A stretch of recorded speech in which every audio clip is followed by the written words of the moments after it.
चलो अब यहाँ बोर्ड पर देखो जी, हम लोग पढ़ लिए थे कहाँ तक, प्रेजेंट इंडेफिनिट टेंस के इंट्रोगेटिव तक पढ़ लिए थे। आज हम लोग पढ़ेंगे प्रेजेंट इंडेफिनिट के, प्रेजेंट इंडेफिनिट टेंस। आज पढ़ेंगे हम लोग प्रेजेंट इंडेफिनिट टेंस का चौथा स्ट्रक्चर, जिसका नाम है WH क्वेश्चन।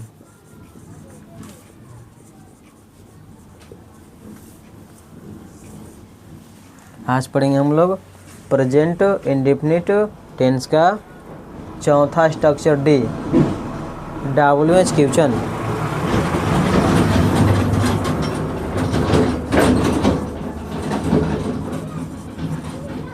इसका स्ट्रक्चर होता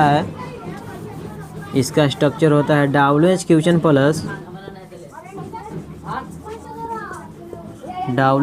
प्लस डू या डज प्लस सब्जेक्ट कोष्टक में नोट, V1 प्लस ऑब्जेक्ट और प्रश्नवाचक चिन्ह।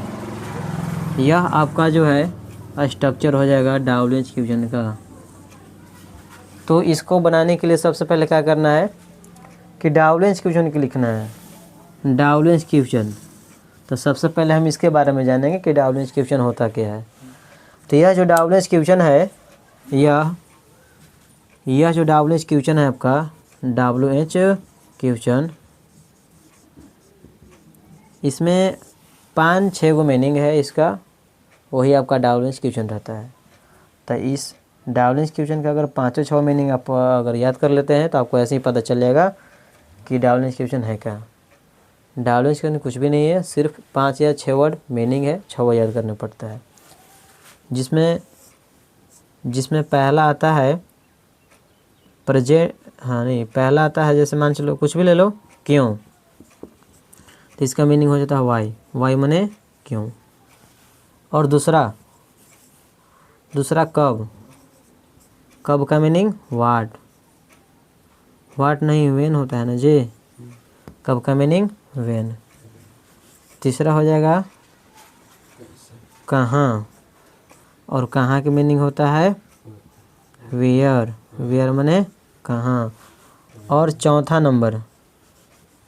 मीनिंग हो जाएगा क्या की मीनिंग क्या हो जाएगा जी, क्या की मीनिंग हो जाएगा वाट, क्या की मीनिंग क्या हो जाएगा वाट हो जाएगा। इसके बाद 5वां नंबर कैसे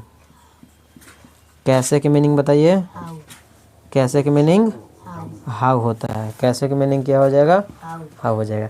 तो यही आपका WH क्वेश्चन है, यही 5-6 मीनिंग क्या है आपका WH क्वेश्चन है। तो ये ट्रांसलेशन में क्यों दिखाई दे देवे, या कब दिखाई दे देवे, या कहाँ दिखाई दे देवे, या क्या दिखाई दे देवे, या कैसे दिखाई दे देवे, यह 5-6 मीनिंग में से कोई भी एक दिखाई देवे तो समझना है कि वह WH क्वेश्चन पर बनेगा, WH क्वेश्चन के स्ट्रक्चर पर बनेगा। जैसे एक उदाहरण है कि राम विद्यालय कैसे जाता है, तो इसमें आप सबसे पहले पहचानिए कि क्या ये 5-6 में से कौन मीनिंग इसमें दिखाई दे रहा है। उदाहरण में ये 5 में से मीनिंग में से कोई भी एक इसमें से कोई शब्द है दिखाई दे रहा है जी, इसमें देखिए तो आप, तो दिखाई दे रहा है ये वाला कैसे जो है, देखिए यहाँ पर है, यही आपका क्या है WH क्वेश्चन है। तो इसको आपको क्या करना है कि याद करना पड़ेगा कि WH क्वेश्चन क्या है। तो WH क्वेश्चन जो है वह 5 गो मीनिंग है, इसको याद कर लेना, पता चल जाएगा। तो इस उदाहरण में पकड़ा गया कैसे, यानी कि इसी में क्या है कैसे वाला, ये वाला चीज़ यहाँ है, इसका मतलब WH क्वेश्चन हमारा कैसे हो जाएगा। तो समझ में आ गया कि WH क्वेश्चन क्या होता है।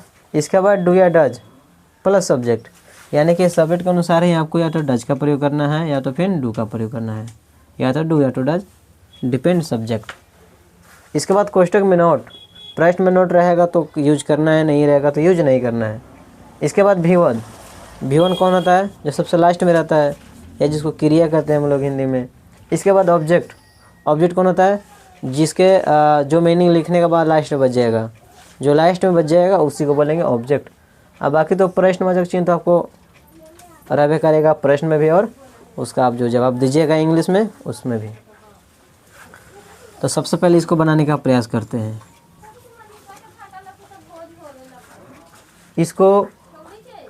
इसको बनाने में जो है, इसको बताओ कि डब्ल्यूएच क्वेश्चन इसमें कौन है? कैसे?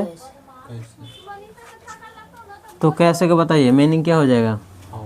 हाउ हो जाएगा। तो इस प्रश्न में क्या था, इस स्ट्रक्चर में कि सबसे पहले डब्ल्यूएच क्वेश्चन को लिखना है। तो हमारा डब्ल्यूएच क्वेश्चन था कैसे, तो कैसे का मीनिंग हम लोग हाउ लिख दिए। इसके बाद या तो डू आवेगा या तो डज आवेगा, इस सब्जेक्ट के अनुसार आवेगा। तो सबसे पहले इस प्रश्न में सब्जेक्ट पहचानिए। हाँ, क्या हो जाएगा? राम हो जाएगा। तो ये हमारा सब्जेक्ट है। तो इसी के अनुसार, इस राम के अनुसार ही क्या आवेगा? डू आवेगा कि डज आवेगा? डज आवेगा, क्योंकि एक नाम में क्या आता है? डज आता है। तो यहाँ हम लोग लिख देंगे डज। और बताइए, तो इसका हम लोग प्रयोग कर दिए, इसका प्रयोग होगा? इसका प्रयोग नहीं करना है, किसी एक का ही प्रयोग करना है। इसके बाद सब्जेक्ट। तो प्रश्न में सब्जेक्ट क्या है? राम। तो राम की मीनिंग हम लोग लिख देंगे राम। और बताइए, और क्या बच गया? कोष्टक में नोट। इस प्रश्न में नोट हैगा? तो नोट का प्रयोग हम लोग करेंगे? नहीं करेंगे। इसके बाद V1। तो V1 कौन होता है? V1 से मैंने जो वाक्य है इसके लास्ट में रहता है V1। जो आपको जो वही V1 जो है ये कहाँ मिलेगा आपको? लास्ट में मिलेगा। तो लास्ट में तो है, तो इसका कोई मीनिंग होता है? इसका मतलब ये V1 नहीं है।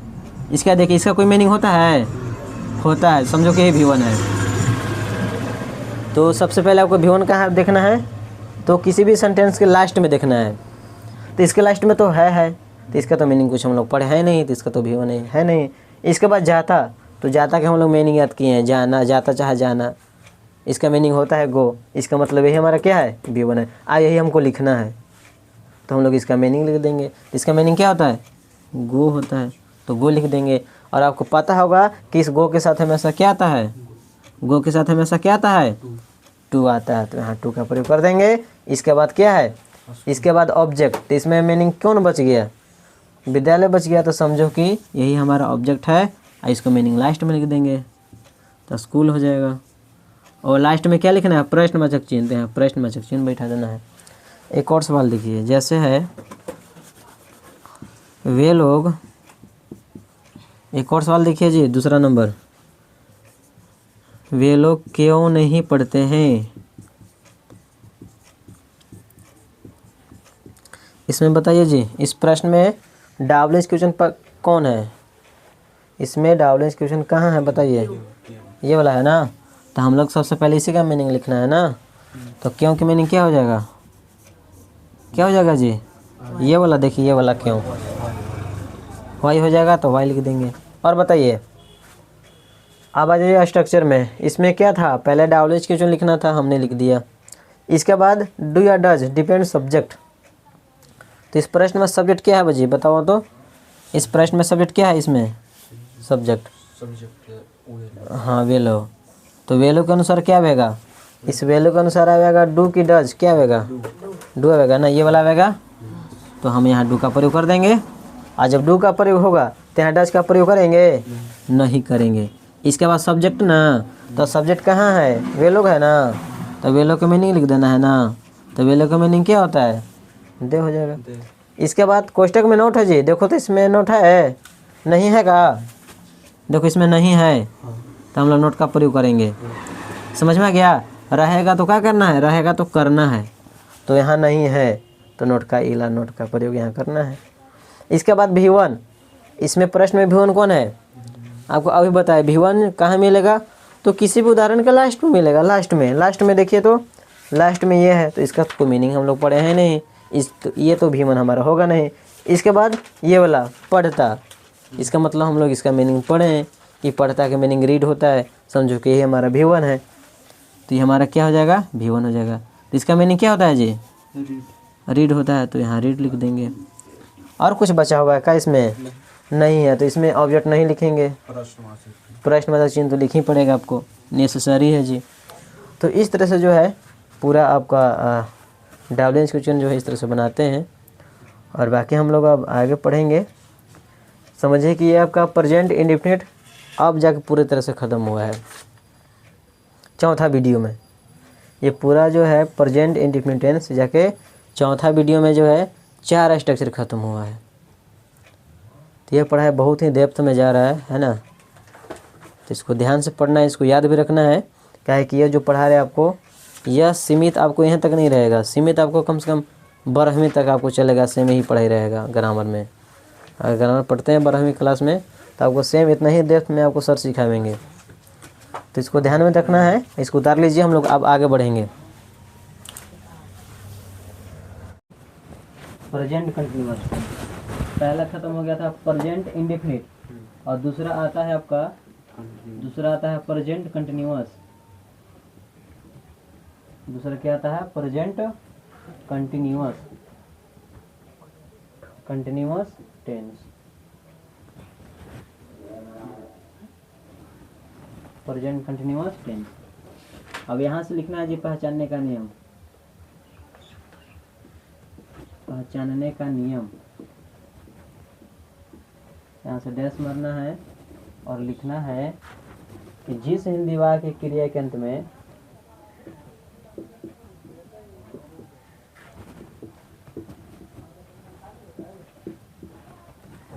जिस हिंदी वाक्य क्रिया के अंत में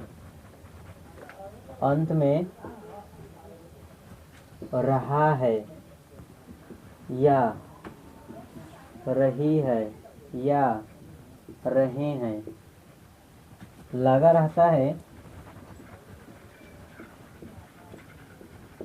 उसे प्रेजेंट कंटिन्यूअस टेंस कहते हैं।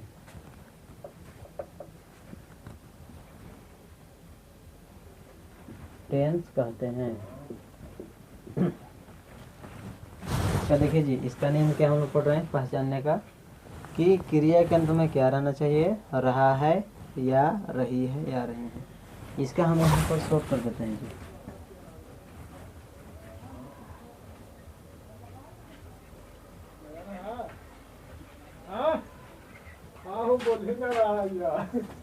अब तो बाहर से आया था।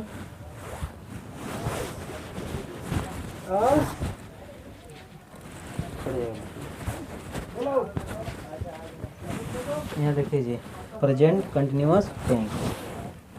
इसका पहचान क्या अभी लिखवाएं जी, क्या बताएं आपको इसका पहचान?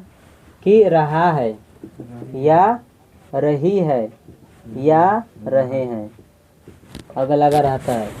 प्रेजेंट कंटिन्यूअस टेंस का पहचान क्या है? कि रहा है, रही है, रहे हैं लगा रहेगा। समझ जाना है कि वह कौन सा टेंस का है जी? प्रेजेंट, हाँ प्रेजेंट कंटिन्यूअस टेंस का है। समझ में आ गया? जैसे में आप यहाँ लिख लीजिएगा 2-3 एग्जाम्पल जैसे हो सके। जैसे राम पढ़ रहा है, तो इसमें रहा है हो गया ना जी ये वाला, तो समझ जाना है कि प्रेजेंट कंटिन्यूअस टेंस का है। इसके बाद सीता गा रही है, तो इसमें मिल गया रही है, तो या तो मिले रहा है लास्ट में, या मिले रही है, या मिले रहे हैं, तो समझ जाना है कि वह प्रेजेंट कंटिन्यूअस टेंस का है। तो इतना आप लोग उतारिए। इसके बाद हम लोग आगे पढ़ेंगे इसका रूल।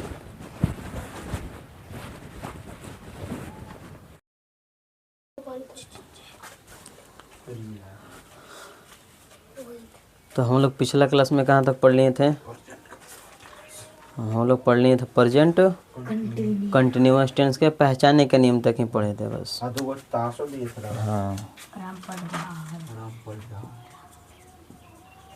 प्रेजेंट कंटिन्यूअस टेंस, इसका हम लोग पहचानने का नियम पढ़ लिए थे। इसका पहचानने का नियम क्या होता है? इसका पहचान क्या होता है?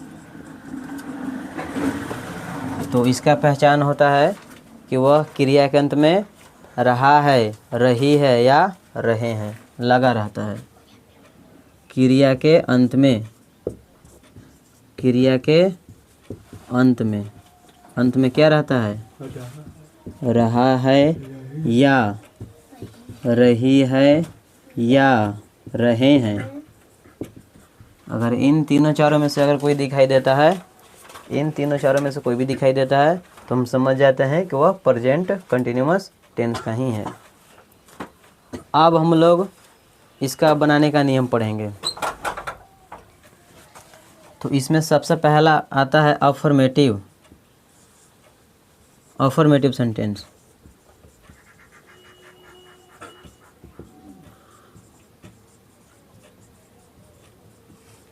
पहला क्या आता है जी? Affirmative sentence. अब इसका सूत्र क्या होता है, यानी कि स्ट्रक्चर। इसका स्ट्रक्चर होता है सब्जेक्ट प्लस इज या एम या are plus V4 plus object. यह आपका क्या है? स्ट्रक्चर है। किसका स्ट्रक्चर है? तो यह स्ट्रक्चर अफर्मेटिव सेंटेंस का है। अफर्मेटिव सेंटेंस मतलब क्या होता है? इसका मतलब क्या होता है? साधारण वाक्य होता है। साधारण वाक्य यानी कि जब कभी भी अगर साधारण वाक्य दिखाई देवे तो समझ जाना है कि हमको इस सूत्र के मदद से बनाना है। तो इस स्ट्रक्चर में क्या सबसे पहले? एस यानी कि सब्जेक्ट। तो सब्जेक्ट का मतलब क्या होता है? जो कोई काम को करता है, यानी कि इसको बोल सकते हैं कर्ता। सब्जेक्ट को क्या बोलते हैं? कर्ता बोलते हैं, काम को करने वाला। इसके बाद इन सब जो है इस सब्जेक्ट के अनुसार ही, इस सब्जेक्ट के अनुसार ही या तो ई जाएगा या तो एम आवेगा या तो आर आवेगा। इस सब्जेक्ट के अनुसार ही या तो ई जाएगा या तो एम आवेगा या तो आर आवेगा। डिपेंड किस पर रहेगा? निर्भर किस पर रहेगा? सब्जेक्ट पर रहेगा। इसके बाद V4। तो V4 क्या होता है? V4 होता है वर्ब में ING जोड़ना। वर्ब में ING जोड़ना। जैसे हम बोलें गो, तो गो तो बोलते ही V1 हमारा हो गया, लेकिन हमको बनाना है V4। तो कैसे कर सकते हैं V4? तो इसमें हम ING जोड़ सकते हैं। अगर गो में हम ING जोड़ देंगे तो हमारा क्या बन जाएगा? V4 बन जाएगा। तो V4 समझ में आ गया क्या है V4? तो वर्ब में ING जोड़ना ही कहता है V4। इसके बाद ऑब्जेक्ट। ऑब्जेक्ट कौन होता है? जो लास्ट में मीनिंग बच जाता है उसको बोलेंगे ऑब्जेक्ट। लेकिन उससे पहले हम लोग यह जानने का प्रयास करेंगे कि सब्जेक्ट जो है क्या रहेगा ताकि ई जाएगा, सब्जेक्ट क्या रहेगा ताकि एम आएगा, और सब्जेक्ट क्या रहेगा तो आर आएगा।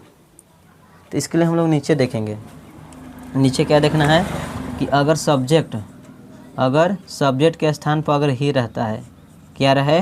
ही माने क्या होता है? वह पुरुष जाति के लिए, या सी रहे स्त्री जाति के लिए, या इट रहे। इट किसके लिए आता है? निर्जीव के लिए, या एक नाम। तो इन सभी के साथ किसका प्रयोग होता है? इज का प्रयोग होता है। किसका प्रयोग होता है जी? इज का प्रयोग होता है। यदि इसके स्थान पर अगर ही, सी, इट या एक नाम रहता है तो इज का प्रयोग करते हैं। किसका प्रयोग करेंगे? इज का प्रयोग करेंगे। इसके बाद सब्जेक्ट के स्थान पर अगर आई रहे तो किसका प्रयोग करेंगे? एम का प्रयोग करते हैं। अगर आई रहे तो किसका प्रयोग करेंगे? एम का। ये वाला एम का प्रयोग करेंगे।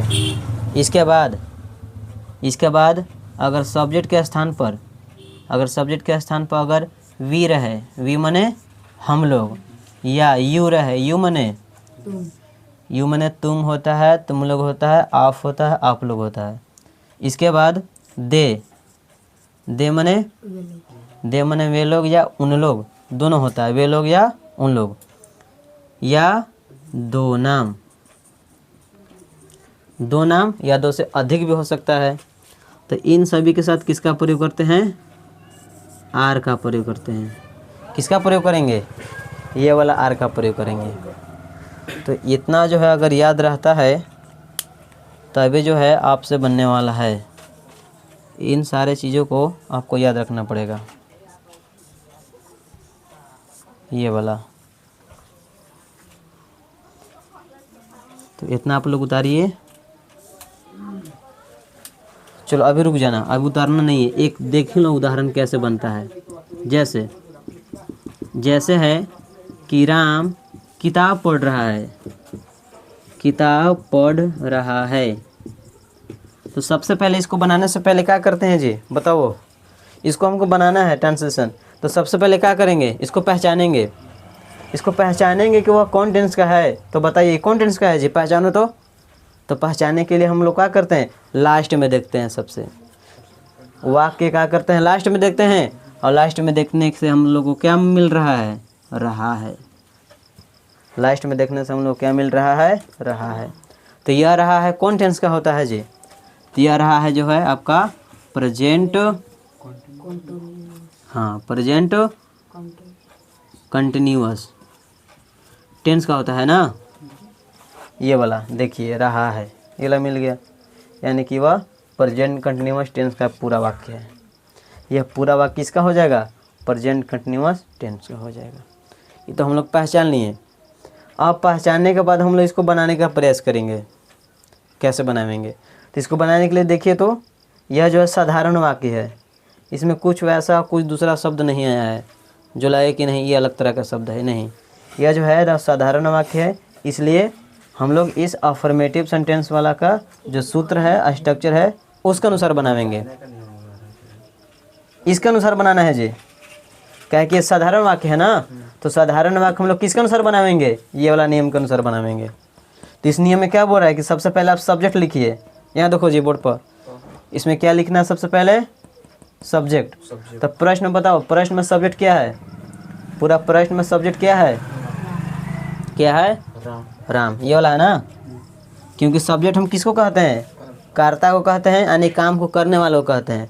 तो इसमें काम को करने वाला कौन है, किताब पढ़ रहा है। तो किताब पढ़ने का काम कौन कर रहा है, यह राम कर रहा है। इसका मतलब राम क्या है, इस सब्जेक्ट है। तो हम सबसे पहले इसी का मीनिंग लिखेंगे। तो इसका मीनिंग क्या होता है, राम के राम हो जाएगा। अब क्या बताना है कि अभी इस राम के अनुसार क्या आएगा, ई जाएगा कि एम आएगा कि आर आएगा, क्या आएगा जी बताओ। तो यहाँ देखिए एक नाम रहता था, किसका प्रयोग करते हैं, इसका प्रयोग करते हैं। तो राम क्या है, एक नाम है, तो इसके अनुसार किसका प्रयोग करेंगे, ये वाला इसका प्रयोग करेंगे। और जब ये वाला इसका प्रयोग हो जाएगा तो ये दोनों का प्रयोग होगा, ये दोनों का प्रयोग नहीं होगा। अब इसके बाद यहाँ देखो जी, अब इसके बाद V4 का प्रयोग करना है। अब इसके बाद हमको V4 का प्रयोग करना है। इसमें V4 कौन है, V4 कौन है जी। तो V4 देखने के लिए हमको कहाँ देखना है, लास्ट में देखना है। ये V4 देखने के लिए कहाँ देखे पड़ेगा, लास्ट में। तो लास्ट में तो यहाँ पर है, हम लोग तो इसका मीनिंग तो कुछ पढ़े हैं नहीं, इसका मतलब है क्या है, V4 नहीं है। इसके बाद रहा, इसका भी हम लोग मीनिंग नहीं पढ़े, इसका भी, ये भी क्या है, V4 नहीं है। इसके बाद पढ़ना की मीनिंग हम लोग जानते हैं, इसका मतलब यही हमारा क्या है, V4 है। तो हम लोग इसी का मीनिंग लिख देंगे। तो इसका मीनिंग क्या होता है, रीड होता है। हमको बनाना है V4 ना, लास्ट में क्या करेंगे, ING जोड़ देंगे। इसके बाद ऑब्जेक्ट। तो इसमें और कौन मीनिंग नहीं लिखे हैं, ये वाला किताब का मीनिंग नहीं लिखे हैं। समझो कि यही हमारा क्या है, ऑब्जेक्ट है। इसको लास्ट में कर देंगे मीनिंग। तो किताब का मीनिंग क्या होता है जी, तो किताब का मीनिंग बुक होता है, यहाँ फुल स्टॉप कर देंगे। और इस तरह से क्या करना है, बनाना है। तो इतना आप लोग पहले उतारिए, इसके बाद हम लोग आगे बढ़ेंगे।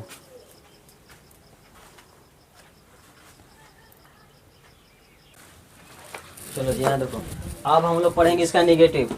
अब यहाँ देखना है, हम लोग अफर्मेटिव पढ़ लिए कि अफर्मेटिव किस तरह से बनाना है। अब इसका दूसरा पार्ट है निगेटिव। इसी टेंस का, प्रेजेंट कंटिन्यूअस टेंस का ही हम लोग पढ़ेंगे दूसरा स्ट्रक्चर, जिसका क्या नाम है, जिसका नाम है निगेटिव सेंटेंस। तो बताओ जी, निगेटिव सेंटेंस मतलब क्या होता है। इसका हिंदी होता है नकारात्मक, यानी कि जिसमें नहीं लग जाए। समझना कि जिसमें नहीं लग जाए तो वह कैसा सेंटेंस हो जाएगा, यानी कि नहीं वाला को बोलेंगे निगेटिव। इस तरह से ध्यान रखना है कि नहीं वालों को क्या बोलेंगे, निगेटिव। अब इसका स्ट्रक्चर क्या होता है जी, इसका सूत्र क्या होता है जी,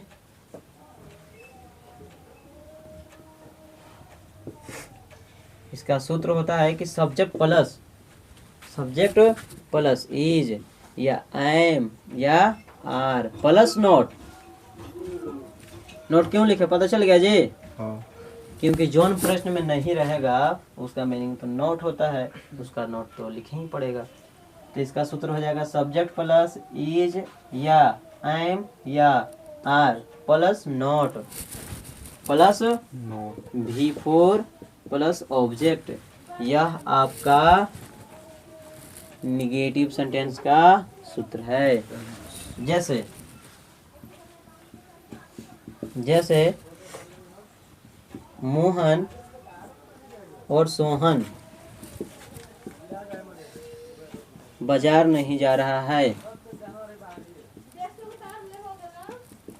चलो जी यहाँ देखो तो इसको बनाने से पहले हम लोग क्या करते हैं, इसको पहचानते हैं, इसको पहचानने का प्रयास करते हैं कि ये जो पूरा जो वाक्य लिखा हुआ है से लेकर वहां तक वह कौन टेंस का है।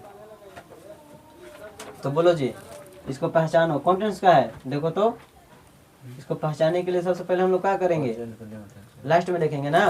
तो लास्ट में देखने से क्या लग रहा है, रहा है। और यह रहा है कौन टेंस का होता है, प्रेजेंट कंटिन्यूअस टेंस का होता है। और इसमें देखो नहीं भी आ गया ना जी, नहीं आ गया इसका मतलब क्या हो गया, यह पूरा वाक्य निगेटिव का है। नहीं आ गया इसका मतलब पूरा वाक्य किसका है, नहीं आ गया इसका मतलब निगेटिव का है ना, निगेटिव सेंटेंस का हो गया ये। और जब निगेटिव सेंटेंस का हो गया तो हम लोग क्या करेंगे, जब निगेटिव सेंटेंस का हो गया तो हम लोग निगेटिव सेंटेंस का जो सूत्र है उसके अनुसार बनाएंगे। तो इसका निगेटिव सूत्र क्या है कि सबसे पहले लिखना है सब्जेक्ट।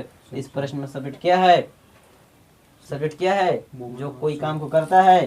तो इसमें जो है बाजार जाने का काम कौन नहीं कर रहा है, तो मोहन और सोहन नहीं कर रहा है, यानी कि मोहन और सोहन हमारा हो जाएगा दोनों सब्जेक्ट। तो क्या करेंगे, पहले इसी का मीनिंग लिखेंगे। तो मोहन का हो जाएगा मोहन, और क्या हो जाएगा एंड, और सोहन के सोहन। और बताइए इसके बाद बताइए सब्जेक्ट यहाँ लिख दिए हम लोग। अब इसके अनुसार ई जाएगा कि एम की आर। बताइए जी मोहन और सोहन के अनुसार क्या आएगा, आर आएगा।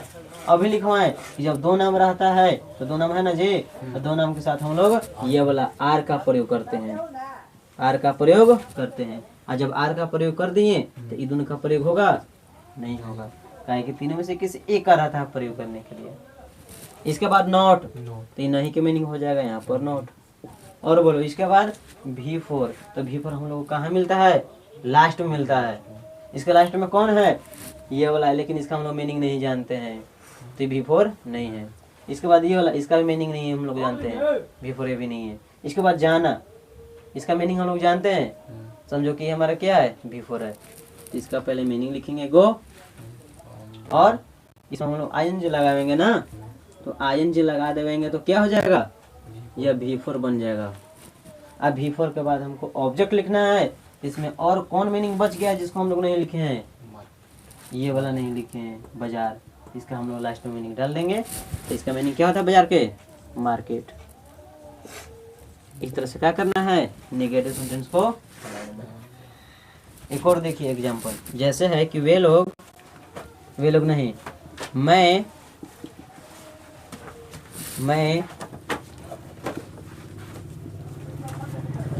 मैं दिल्ली नहीं जा रहा हूँ। चलो यहाँ देखो जी,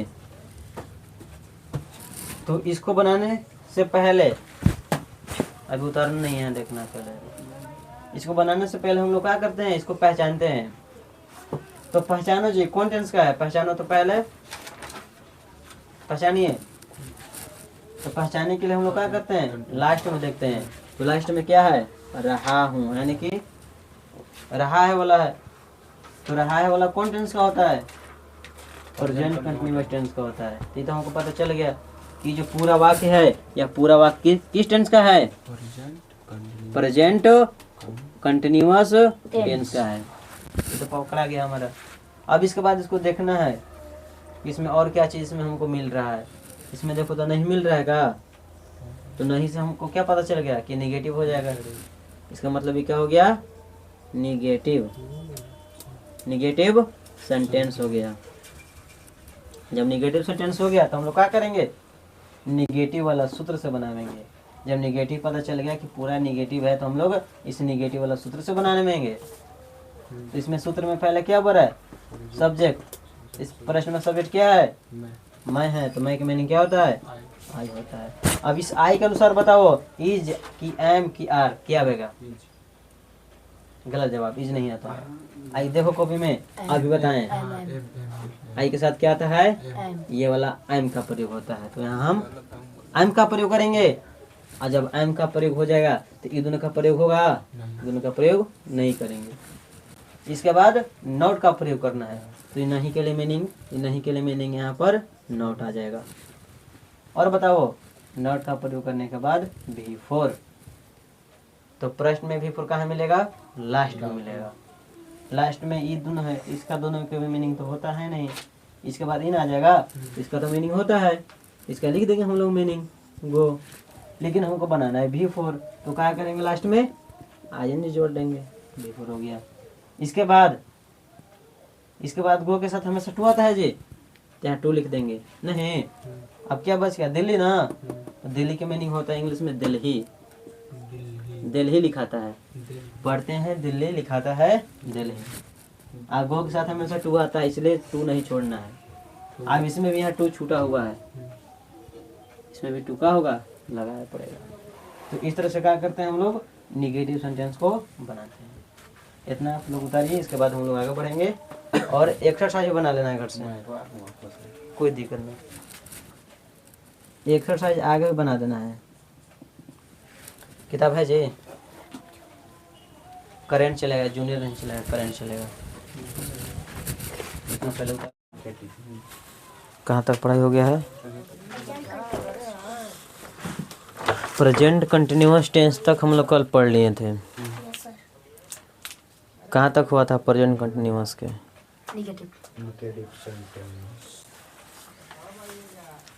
प्रेजेंट कंटिन्यूअस के कहाँ तक हो गया था, नेगेटिव तक।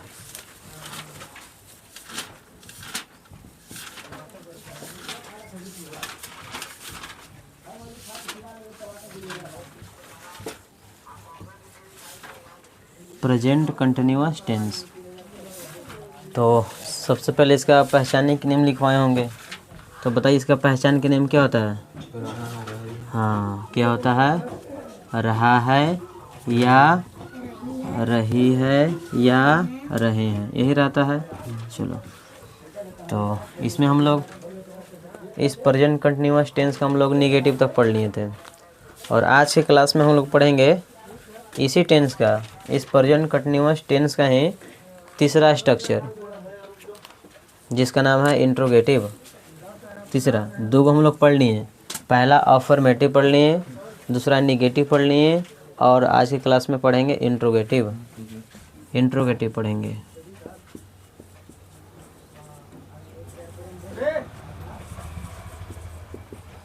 इंट्रोगेटिव सेंटेंस, तो इंट्रोगेटिव, तो सबसे पहले हम लोग जानने का प्रयास करेंगे कि इंट्रोगेटिव क्या होता है। तो इंट्रोगेटिव में आपको क्या मिलेगा, इसका पहचान यही है कि कोई भी वाक्य जो है वह शुरू में, किसमें, शुरू में क्या रहेगा, ये वाला चीज़।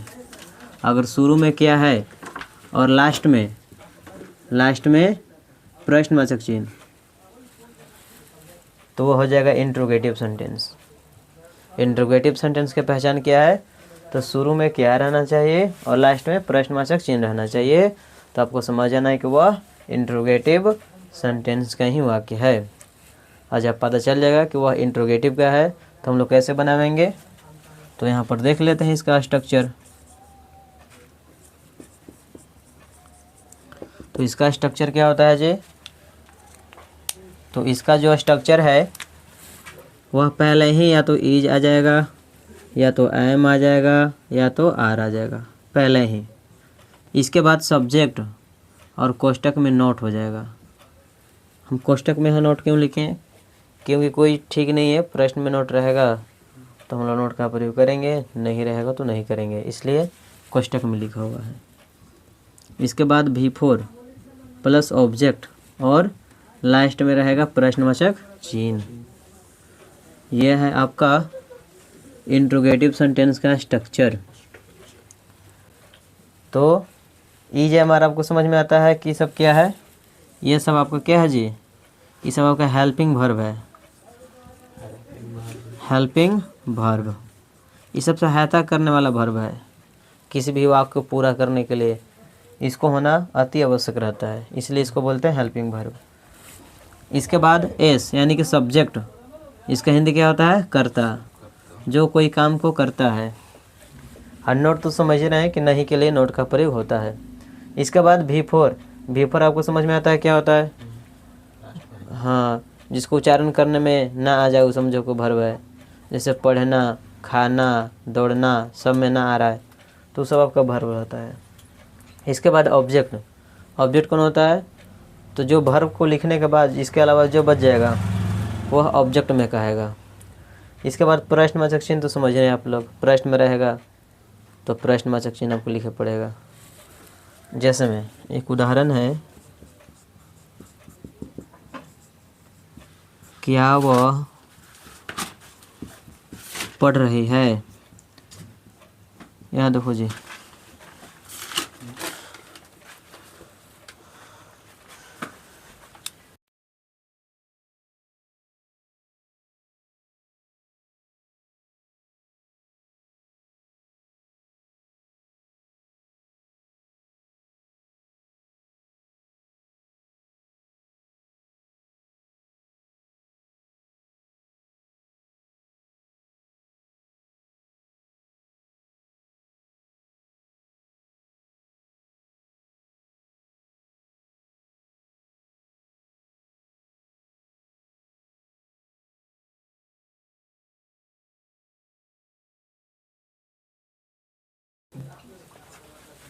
चलो जी यहाँ देखो, तो जैसे ही क्या स्टार्टिंग में दिखाई दे देवे, इसका मतलब यह जो पूरा जो वाक्य है वह इंट्रोगेटिव सेंटेंस का हो जाएगा। ये पहचान होगी। अच्छा, पहचान हो जाएगा तो हम बनाएंगे कैसे? तो हम लोग इंट्रोगेटिव वाला नियम से बना लेंगे, क्योंकि प्रश्न इंट्रोगेटिव में है। तो प्रश्न इंट्रोगेटिव में रहेगा तो इंट्रोगेटिव वाला नियम से ही बनाना है। तो इस सूत्र में क्या है? इस सूत्र में क्या है कि इज या एम या आर पहले लिखना है तीनों में से, इस सब्जेक्ट के अनुसार। इस सब्जेक्ट के अनुसार है जी, देखिए यहाँ पर इस सब्जेक्ट के अनुसार है, या तो आर आवेगा, या तो एम आवेगा, या तो फिर इज आवेगा। किसी एक का प्रयोग करना है। तो सबसे पहले हम लोग पहले सब्जेक्ट के छांट लेंगे ना, उसके बाद पकड़ाएगा कि इज आवेगा कि एम आवेगा कि आर आवेगा। तो इस प्रश्न में सब्जेक्ट बताइए, इस प्रश्न में सब्जेक्ट कौन है? वह। चलो वह हो गया। तो वह जो सब्जेक्ट है, आप पहले ही आपको डिसाइड कर लेना है कि वह के अनुसार क्या आवेगा, इज की एम की आर। क्या आ जाएगा? इज। तो यहाँ हम इज लिख देंगे। समझ में आ गया? अब देखो, अब ये तो इज यहाँ आ गया ना, इसका प्रयोग हो गया, तो इस दोनों का प्रयोग ना करेंगे, नहीं होगा। इसके बाद सब्जेक्ट, तो पहले ही सब्जेक्ट हम छाट लिए हैं वह, तो वह का मीनिंग यहाँ पर क्या हो जाएगा? सी हो जाएगा ना। क्या है कि पूरा सेंटेंस जो है लड़की जाति का बोध करा रहा है, इसलिए सी हो जाएगा। इसके बाद कोष्टक में नोट लिखा हुआ है, इस प्रश्न में नहीं है, ना है तो इस नोट का प्रयोग ना करेंगे। इसके बाद V4 कौन होता है जी? आपको बताए थे कल भी। V4 होता है आपको सबसे लास्ट वाला। तो सबसे लास्ट वाला तो ई दोनों है ना, तो ये दोनों के मीनिंग कुछ होता है या नहीं। इसके बाद ये बच गया तो समझो कि यही हमारा V4 है ना। तो पढ़ने का मीनिंग क्या होता है? रीड होता है तो रीड लिख देंगे। हमको बनाना है V4, तो क्या करेंगे? लास्ट में ING जोड़ देंगे। और इसके अलावा और कुछ मीनिंग बच रहा है? इसका मतलब ऑब्जेक्ट इस प्रश्न में नहीं है, तो ऑब्जेक्ट का प्रयोग हम नहीं करेंगे। इसके बाद प्रश्नवाचक चिन्ह, तो यहाँ प्रश्नवाचक चिन्ह डाल देना है। इस तरह से बनाना है। चलो, तो इतना आप लोग उतारिए, उतार लिए। एग्जाम्पल भी उतार लेना है। और यहाँ एक और एग्जाम्पल, एक और देखिए, जैसे क्या मैं क्या मैं नहीं अध्ययन कर रहा हूँ, क्या मैं अध्ययन नहीं कर रहा हूँ।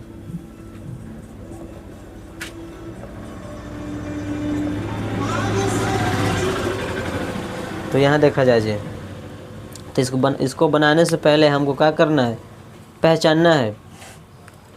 तो पहचानिए, तो शुरू में क्या है का, शुरू में क्या है, इसका मतलब ये पूरा सेंटेंस किस में हो गया, इंट्रोगेटिव में ना, किस में हो गया, इंट्रोगेटिव सेंटेंस में हो गया।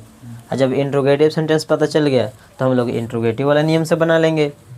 तो यहाँ देखिए इंट्रोगेटिव वाला नियम में क्या बोल रहा है कि पहले इज या एम या आर, ये तीनों में से किसी एक का प्रयोग करना है ना। तो बताइए, लेकिन ये तीनों में से किसी एक का प्रयोग करने से पहले इस सब्जेक्ट को पहले पहचान लेना है प्रश्न में। ये तो इस प्रश्न में सब्जेक्ट कौन है, ये वाला सब्जेक्ट इस प्रश्न में, बताइए इसमें सब्जेक्ट क्या है, मैं है, पकड़ा गया। और बताओ जब मैं है तो इसके अनुसार क्या आएगा, हेल्पिंग वर्ब, इज एम या आर, क्या आएगा जी, एम। तो हम पहले ही एम लिख देंगे। और बताओ जब एम का यहाँ ये वाला प्रयोग कर दिए, जब एम जो है ये वाला प्रयोग हो गया तो ये दोनों का प्रयोग करेंगे, नहीं करेंगे। इसके बाद अब किसका प्रयोग करेंगे, सब्जेक्ट का। तो प्रश्न में सब्जेक्ट क्या है जी, मैं, इसका मीनिंग आई। और बताओ यहाँ कोष्टक में देखो नोट लिखा हुआ है, इसमें नोट है, देखो यहाँ पर है तो हम नोट यहाँ लिखेंगे तुरंत लगले, समझ में आ गया। इसके बाद V4, तो V4 कौन होता है, V4 लास्ट में वाला रहता है। इसमें देखिए, तो इसमें देखिए अध्ययन करना दोनों एक साथ हो जाएगा मीनिंग। यहाँ करना के अलग नहीं लिखना है और अध्ययन के अलग नहीं लिखना है। ये अध्ययन करना के ही मीनिंग होता है स्टडी, तो यहाँ लिख देंगे हम लोग स्टडी। और लास्ट में हम लोग ING का प्रयोग करेंगे ना, क्योंकि हमको बनाना है V4, इसलिए हम ING लगा देंगे। इसके बाद प्रश्नवाचक चिन्ह है ना, तो यहाँ प्रश्नवाचक चिन्ह का प्रयोग कर देना है और इस तरह से बना देना है। इतना उतार लिए हैं, उतारिए, थोड़ा सा और टाइम देते हैं, ये दोनों एग्जाम्पल उतार लीजिए।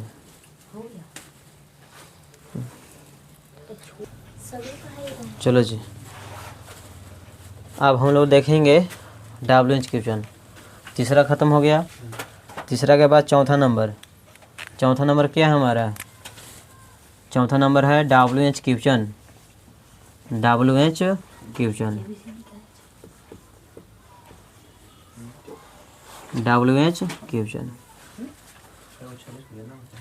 तो इसका बोलो जी, इसका सूत्र याद है, बोलो, हाँ बोलो क्या होता है इसका सूत्र, WH क्वेश्चन और प्लस इज एम आर, हाँ प्लस इज या एम या आर, प्लस सब्जेक्ट कोष्टक में नोट, और प्लस V4 प्लस ऑब्जेक्ट। अच्छा V4 और ऑब्जेक्ट, और लास्ट में प्रश्नवाचक चिन्ह। चलो ठीक है, ये तो हमारा सूत्र हो गया, ठीक है। लेकिन सबसे पहले हम लोग यह जानने का प्रयास करेंगे कि यह WH क्वेश्चन होता क्या है। तो ये जिक्र जो है हम लोग पहले ही भी कर लिए हैं, पहले भी आप लोग पढ़ लिए हैं WH क्वेश्चन के बारे में। तो थोड़ा मोड़ा बताओ कि WH क्वेश्चन क्या होता है जी, याद है तनी मना। WH क्वेश्चन मात्र 5 या 6 को मीनिंग होता है, वही होता है WH क्वेश्चन। WH क्वेश्चन, तो देखिए इसमें जो है, इसमें क्या है, 5 या 6 को मीनिंग है।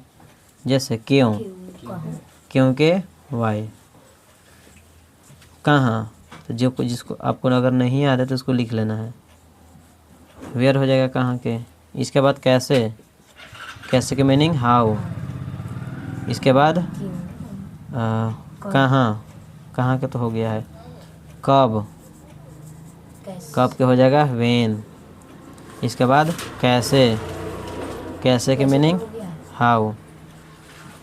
अच्छा कैसे के हो गया है, और बताइए और क्या छूट रहा है, क्यों कब सब हो गया, क्या छूटा हुआ है, क्या क्या हो जाएगा, वाट।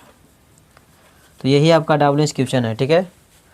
जहीं कहीं भी अगर दिखाई देवे चारों पांचों में से कोई भी मीनिंग, तो समझ जाना है कि वह WH क्वेश्चन ही है। समझ में आ गया। अब इसी के अनुसार है, अब देखिए ये तो पकड़ा जाएगा ना WH क्वेश्चन, यही आपका 5-6 को मीनिंग है, ठीक है। इसके बाद इज या एम या आर, ये तो समझ में आता है, इज एम आर क्या है, आपका हेल्पिंग वर्ब है, सहायक क्रिया है। इसके बाद सब्जेक्ट, सब्जेक्ट के बारे में तो जानते ही हैं हम लोग। इसके बाद कोष्टक में नोट, V4 ऑब्जेक्ट, सब क्लियर है। चलो जैसे में देखते हैं उदाहरण एक, जैसे रहेगा सोहन क्यों खेल रहा है।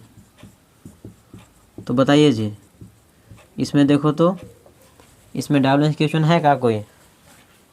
WH क्वेश्चन इसमें इस प्रश्न में है कोई? क्यों? तो क्यों है, ये वाला है ना, दिखाई दे रहा है क्यों, ये चीज़ ये वाला है, पकड़ा गया। इसका मतलब क्यों जो है हमारा क्या है, WH क्वेश्चन। तो जैसे ही पकड़ा जाएगा WH क्वेश्चन तो पहले इसी का मीनिंग पहले लिखना है। तो बताओ क्यों के मीनिंग क्या होता है, वाई होता है, तो हम वाई लिख देंगे। और बताइए, और बोलो, इस WH क्वेश्चन पहले। अब देखिए यहाँ पर आइए सूत्र पर, सूत्र में क्या हो रहा है कि पहले लिखना है WH क्वेश्चन, तो हमने WH क्वेश्चन यहाँ लिख दिए वाई।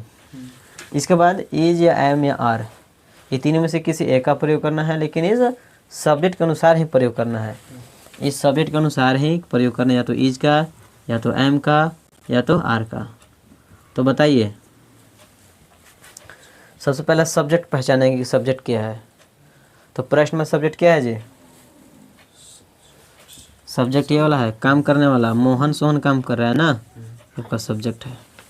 तो इसी के अनुसार बोलो, सोहन के अनुसार क्या आएगा, इज की एम की आर, क्या आएगा, इज आएगा ना, क्योंकि एक नाम रहता है तो इज का प्रयोग करते हैं। तो यहाँ इज का प्रयोग हो जाएगा, जब इज का प्रयोग हो जाएगा तो ये दोनों का प्रयोग नहीं होगा। अब इसके बाद क्या लिखना है, सब्जेक्ट। तो प्रश्न में सब्जेक्ट क्या है, सोहन है, तो सोहन के सोहन लिख देंगे। इसके बाद कोष्टक में नोट लिखा हुआ है जी, यहाँ कोष्टक में नोट है, तो देखो तो प्रश्न में नोट है, तो नोट का प्रयोग हम लोग नहीं करेंगे। इसके बाद V4, तो V4 कौन है जी, लास्ट में हम लोग को मिलता है V4 ना, ये तो है नहीं, ये भी नहीं है, ये वाला हो जाएगा, खेलना हो जाएगा V4। तो बोलो खेलना के मीनिंग क्या होता है, प्ले होता है, और हम लोग इसमें ING लगा देंगे तो हो गया V4। और कुछ है? इसके बाद ऑब्जेक्ट, तो इसमें तो कुछ मीनिंग और बचा है नहीं, इसलिए ऑब्जेक्ट लिखाएगा नहीं। इसके बाद प्रश्नवाचक चिन्ह, यहाँ प्रश्नवाचक चिन्ह लिख देना है। तो इस तरह से जो है आपको बना लेना है। और यहाँ पर आपका WH क्वेश्चन ख़त्म होता है, और प्रेजेंट कंटिन्यूअस भी ख़त्म होता है। प्रेजेंट कंटिन्यूअस क्या हो गया, इंड हो गया, ख़त्म हो गया आपका। और हम लोग अब अगला क्लास में क्या पढ़ेंगे, प्रेजेंट कंटिन्यूअस के बाद पढ़ेंगे अगला प्रेजेंट परफेक्ट टेंस। हम लोग कल के क्लास में क्या पढ़ेंगे, प्रेजेंट परफेक्ट टेंस, तीसरा प्रेजेंट परफेक्ट। तो आज के लिए इतना ही, उतार लीजिए, बाकी मिलते हैं हम अगला क्लास में।